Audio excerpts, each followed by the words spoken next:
Well, today we will be learning about meaning, concept, definition of management, and it will be applicable for 12 standard students of any boards. Okay, let's begin.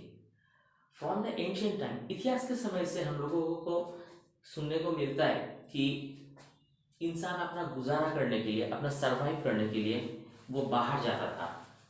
बाहर जाते हुए वो फल तोड़ने, फल और पशुओं का शिकार करने जाता था।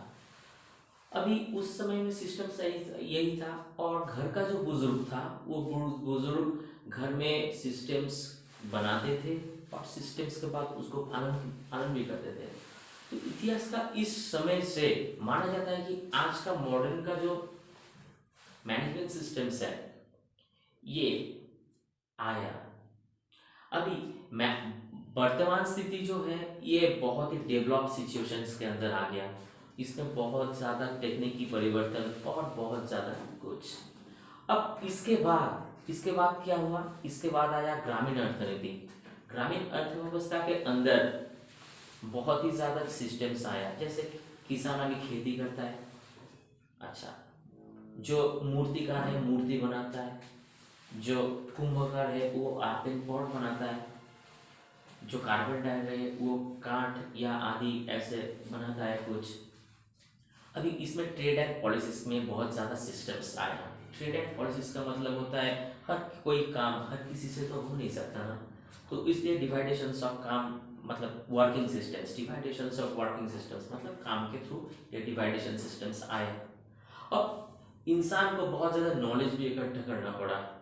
अभी ये जो है लेबर डिफरेंट डिफरेंट तौर पे काम करने लगे। अब टैक्सेशन सिस्टम्स भी बहुत ज़्यादा उभर कर आया, मतलब यहाँ पे टैक्स सिस्टम चालू हुआ। मतलब कोई किसी से अगर कोई पैसा उधारी ले तो उसके ऊपर टैक्स तो बनता ही है। अब ट्रेड, कॉन्ट्रैक्ट एंड कॉमर्स के अंदर ये बहुत ही डिसिप्लिन तौर पे देखा जाता था। ये भी एक मैनेजमेंट का ही पार्ट होता है। अभी ये जो ग्रामीण सिस्टम्स है, ग्रामीण अर्थव्यवस्था के अंदर पहले तो शुरुआती तौर पे सिविलाइजेशन से शुरुआत हुआ था, ये ग्रामीण व्यवस्था से ही हुआ था। अभी उस समय मैनेजमेंट थोड़ा बहुत वर्किंग करने लगा था। अभी एंशियंट टाइम खत्म हुआ और मॉडर्न दौर पे हम लोग अभी है, अभी वो चल रहा है। अगर हम लोग देखेंगे कि किसी भी देश पे अगर डेवलप है वो या डेवलपिंग है, वहाँ पे बहुत ज़्यादा मैनेजमेंट सिस्टम्स का एक रोल होता है। विदाउट मैनेजमेंट में कोई सिस्टम काम ही नहीं कर पाएगा। विदाउट मैनेजमेंट में कोई डेवलपमेंट आएगा ही नहीं। It is next to impossible to develop without any management systems. Management systems के लिए कुछ डिसिप्लिन दिखाना पड़ता है, कुछ वर्किंग सिस्टम्स दिखाना पड़ता है। मान लिया जाए हम लोग कोई एक काम, कुछ कोई ऑफिस का एक स्टाफ है, वो स्टाफ क्या करेंगे, हम लोग जाएंगे उसमें, ऐसे टाइम में हम लोगों को जाना पड़ेगा, फिर वहां से आना पड़ेगा। तो क्या होता है इसमें हम लोगों को जो डिसिप्लिन है वो दिखता है। और डिसिप्लिन जो होता है ये मैनेजमेंट का ही एक पार्ट होता है। ये डिसिप्लिन के थ्रू एक मैनेजमेंट बिल्डअप होता है, कैपिटलाइज्ड होता है। नेक्स्ट उसका फॉर्मेशन क्या होगा, इसका भविष्य क्या होगा, फ्यूचरिस्टिक होगा कि नहीं, वो फ्यूचर में सस्टेन कर पाएगा कि नहीं, ये सब ये टोटली डिपेंड करता है डिसिप्लिन से। अगर वेल डिसिप्लिन है तो मैनेजमेंट में, मैनेजमेंट ठीक है तो उसका ग्रोथ में ठीक है। तो हम लोग ये मैनेजमेंट का थोड़ा बहुत थोड़ा बहुत इंफॉर्मेशन जाने। चलो आगे जानते हैं। Without management we can not do anything. मतलब कोई मैनेजमेंट, किसी भी मैनेजमेंट को अगर फॉलो करते हैं तो किसी भी क्षेत्र में, ये इंडिविजुअल सेक्टर में भी हो सकता है या बाहरी दुनिया में भी, किसी वर्क सिस्टम्स के अंदर, या कोई फैक्ट्री हो, कोई प्रोसेस हो, कोई इंडस्ट्री हो, कहीं पे भी ये मैनेजमेंट का जरूरत होगा। इंडिविजुअल तौर पे मैंने क्यों बोला? इंडिविजुअल तौर पे क्या होता है कि हम लोग इंडिविजुअली अगर घर में, हमारा परिवार में अगर वेल मैनेज्ड रहे, बस टाइम से खाना खाते हैं, टाइम से पढ़ने बैठते हैं, पढ़ने को जाते हैं, कॉलेजेस जाते हैं, कुछ एक्टिविटीज़ करते हैं, आउटडोर गेम्स खेलते हैं, योगा करते हैं, सुबह टाइम से उठते हैं, तो ये भी एक डिसिप्लिन ही है। और डिसिप्लिन मतलब ये टोटल जो समीकरण, मतलब टोटल जो इसका सम्स है, मतलब टोटल इसका जो एडिशन है ये इक्वल टू मैनेजमेंट, और ये जो मैनेजमेंट है हम लोगों का घर का बुजुर्ग क्या करता है, इसको संभालता है। अभी एक गुड मैनेजमेंट का एग्जांपल क्या होता है, गुड मैनेजमेंट का सिस्टम्स होता है, उसमें अगर हम लोग कोई फैक्ट्री या इंडस्ट्री के तौर पे नजरिए से देखें तो एक गुड मैनेजमेंट में क्या होता है, गुड मैनेजमेंट में ऐसा होता है कि उसमें पहले प्लानिंग होगा, फिर एग्जीक्यूशंस होगा, एग्जीक्यूशंस होने के बाद उसमें इंस्टॉलेशन ऑफ न्यू आइडियाज होगा, मतलब नया नया आइडियाज उसमें लगेंगे। अभी उसमें क्या होगा, उसमें उसमें क्या होगा, उसमें मोटिवेशंस होगा। अब मोटिवेशंस होने के बाद उसमें कंट्रोलिंग भी होगा। अब मोटिवेशन कंट्रोल, चल मोटिवेशन उसके बाद कंट्रोलिंग। अभी हम लोग एक एग्जाम्पल के तौर पे ये जानने की कोशिश करते हैं कि एग्जाम में होता क्या है।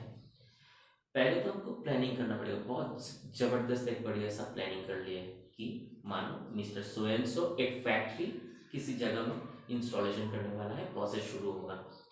अभी मिस्टर सो एंड सो क्या करेगा, अपना R&D टीम जो है, रिसर्च एंड डेवलपमेंट टीम जो होगा, उनको भेजेगा वहां पे, और ऐसा जानने की कोशिश करेगा कि वो जगह सही है वो फैक्ट्री के लिए, क्योंकि फैक्ट्री के लिए वहां का तापमान देखना पड़ेगा, क्या बहुत ज्यादा हॉटी है वेदर, क्या बहुत ज्यादा कोल्ड है, क्या टेम्परेचर वहां पे मॉडरेट है, क्या इनफ मॉइस्चर वहां पे मिलता है कि नहीं।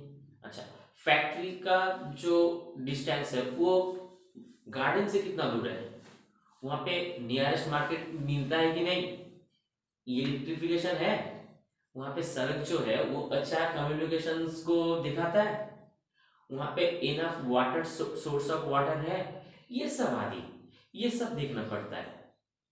ठीक है, अब देखने के बाद वो R&D रिसर्च एंड डेवलपमेंट वाले क्या किया, मिस्टर सो एंड सो को बोल दिया it is fit for this, मतलब फैक्ट्री वहां पे लगाया जा सकता है, वहां का जो तापमान है बहुत ज्यादा नहीं है, बहुत कम भी नहीं है, हाँ वहां पे क्या है, वहां पे मॉडरेट टेम्परेचर है, वहां पे कोई प्रॉब्लम नहीं है, absolutely you will be not facing any type of problem regarding the temperature weather.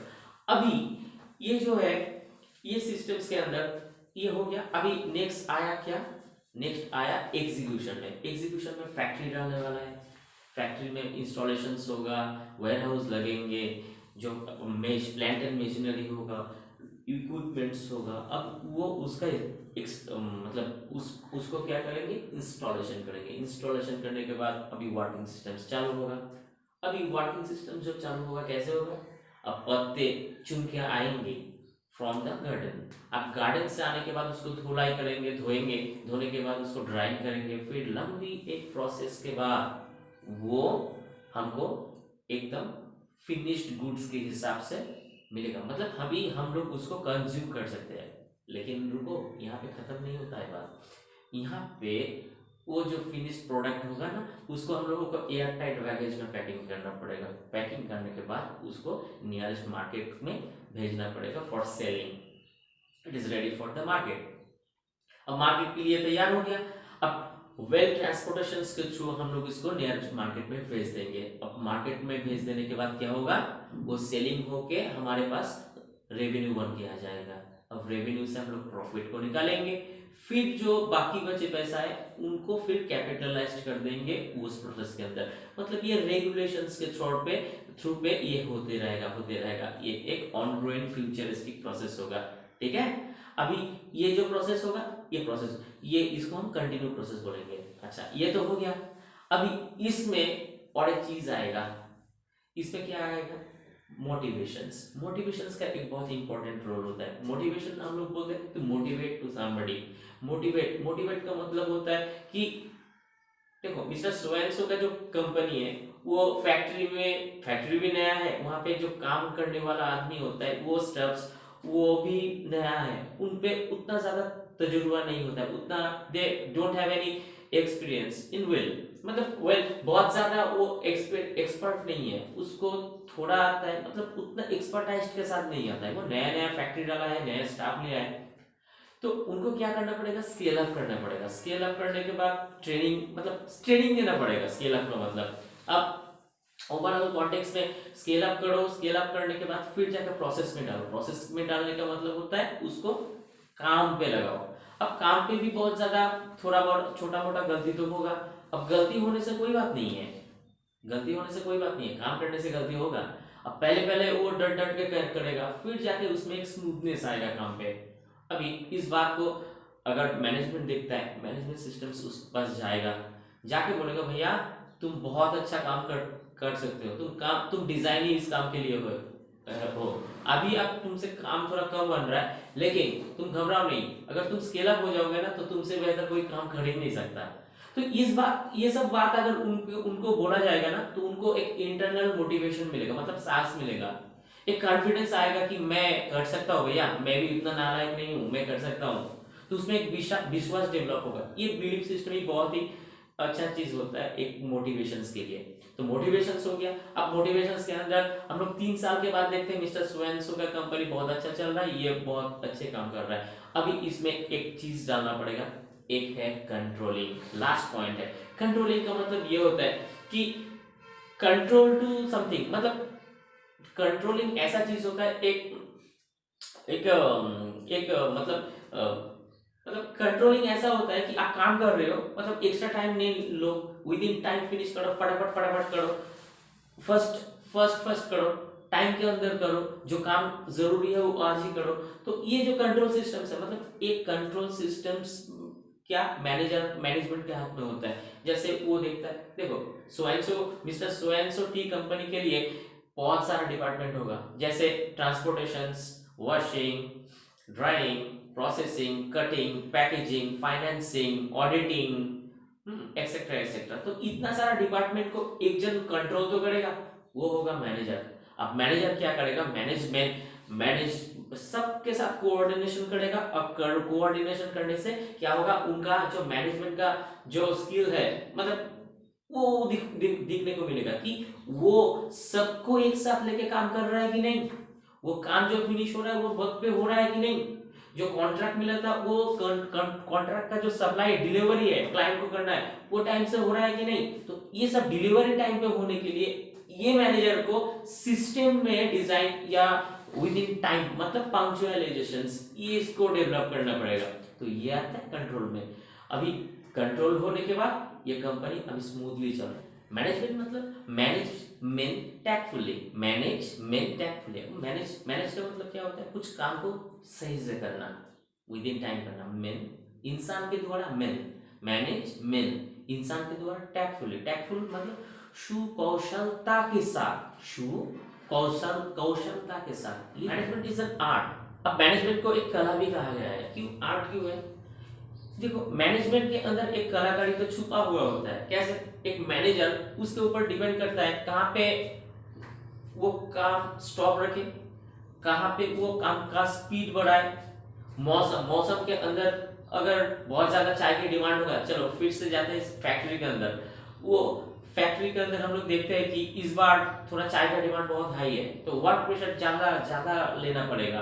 अब जो पहले 30 स्टाफ दे आर वर्किंग, अभी 10 और हायर होगा, मतलब वर्किंग प्रेशर को अभी इंक्रीज करना पड़ेगा। ठीक है, रात में इलेक्ट्रिसिटी का बिल बहुत ही कम आता है, इसलिए रात के समय में काम करना पड़ेगा। तो ये सब जो काम है कॉस्ट कटिंग काम होता है और बहुत ही सुकुशलता के पूर्वक होता है। मतलब हम लोग इसको मैनिपुलेट करते हैं बहुत अच्छे से। ये एक कलाकारी के अंदर ही आता है। ठीक है, अभी मैनेजमेंट के अंदर ये कलाकारी, यही तो हम लोगों को यही तो इसका ग्लोरीनेस है, यही इसका सुंदरता है। अब मैनेजमेंट में और एक चीज होता है कि आप रिसोर्स को बहुत अच्छे से उसका यूज करो। रिसोर्स का मतलब होता है जो आपको मिलता है ना कम से कम पैसों में, आप ज्यादा से ज्यादा प्रोडक्टिविटी उनसे दो। ये हो जाता है मैनेजमेंट। कैसे, चलो हम लोग देख लेते हैं।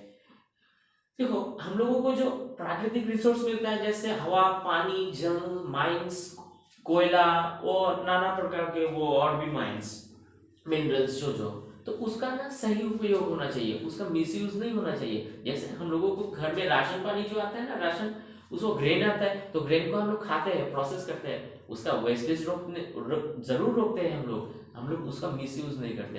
तो जैसे कि ग्रेन का भी मिसयूज नहीं होना चाहिए, प्राकृतिक संपदा का मिसयूज नहीं होना चाहिए। एज सिमिलर एज कंपनी के अंदर जो रॉ मटेरियल्स होगा और टाइम्स होगा, इसका भी मिसयूज नहीं होगा। तो जो प्राकृतिक संपद होगा या किसी भी रिसोर्स जो तो प्राकृतिक प्राकृतिक संपद होगा या किसी भी रिसोर्स होगा, तो ये रिसोर्स ना आपको सही से इस्तेमाल में लाना पड़ेगा, इसका मिसयूज नहीं करना है। तो यही जो है ये राइट कॉन्सेप्ट होता है, मतलब आपको सही समय पे सही जगह पे सही काम को सही से अंजाम देना होता है। यही जो होता है ये मैनेजमेंट के अंदर ही होता है। अच्छा, मैनेजमेंट के अंदर अंदर हम लोगों को एक चीज देखने को मिलता है कि किसी एक काम को ना हम दूसरे के ऊपर जिम्मेदारी दे देते हैं, रिस्पॉन्सिबिलिटी दे देते हैं और उनसे काम को निकालते हैं, उनको उनको ऐसा ट्रेन करते हैं कि वो काम करके हम लोगों को देते हैं। मिस्टर सो एंड सो जो कंपनी बनाया उसमें 50 आदमी लगेगा अलग अलग डिपार्टमेंट के हिसाब से। अब मिस्टर सो एंड सो अगर खुद जाएगा काम करने, इट इज क्वाइट इम्पॉसिबल कि मैं एम्प्लॉय करूं, कटिंग करूं, प्रोसेस करूं, मार्केटिंग भी मैं करूं, टैक्स भी मैं भी भरने जाऊं, ये इम्पॉसिबल है। तो इसलिए क्या करना पड़ेगा, अलग अलग एक्सपर्ट हायर करना पड़ेगा, एक सिस्टम में देना पड़ेगा, फिर जाके वो काम हम लोग कर पाएंगे, फिर जाके वो काम हम लोग एक सिस्टम के वाइज कर पाएंगे। ठीक है, विश्व के कल्याण के लिए और अपना देश का कल्याण के लिए, परिवार का कल्याण के लिए, एक इंडस्ट्री के डेवलपमेंट के लिए, एक इकोनॉमिकल इंफ्रास्ट्रक्चर के डेवलपमेंट के लिए मैनेजमेंट होना बहुत जरूरी होता है। ये एक बहुत बहुत ही इंपॉर्टेंट टूल्स है और सिस्टम्स है। इसको अगर हम लोग इसको हम लोग अगर सही से इस्तेमाल में लाए तो वो इस्तेमाल जो होगा ना वो अच्छे के लिए होगा, अच्छा कैपिटलाइज एक सिस्टम बिल्डअप होगा। अगर सिस्टम बिल्डअप होता है तो बहुत ज़्यादा इंडस्ट्री लगेगा, बहुत ज़्यादा रोजगार होगा, और रोजगार करने के बाद क्या होगा, अपने अपना जीडीपी में ही वो वृद्धि होगा। अगर जीडीपी डेवलपमेंट होता है वो एक वेल डेवलपमेंट कंट्री होगा। तो आशा करते हैं मैनेजमेंट का ये जानकारी आपको बहुत अच्छा लगा। अगर if you facing any type of problem during to understand, so please write down the comment box। तो ऐसे वीडियो के लिए आप कंटिन्यू आप वेट कीजिए और नेक्स्टली हम लोग ये वीडियो लाते रहेंगे।